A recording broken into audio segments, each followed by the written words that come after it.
Hi guys, welcome back to our channel Stuff About Tutorial, and in this tutorial we are going to show you to download resume from LinkedIn.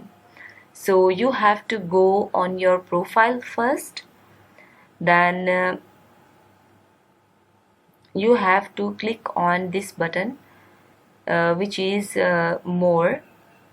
Click on it and then the pop-up will appear on your screen and you have to go down, and here you will see save to PDF.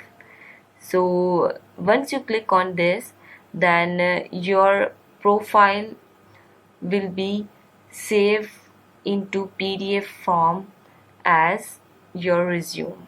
So guys, as you can see, this is my profile. This is all I've write in my LinkedIn account, and you can see it as my resume. Same as you can add your all the details and you can save it as your profile and you can use it as your resume. So guys, this is how to save profile PDF in LinkedIn. Hope you like this video. Thank you so much. Good luck.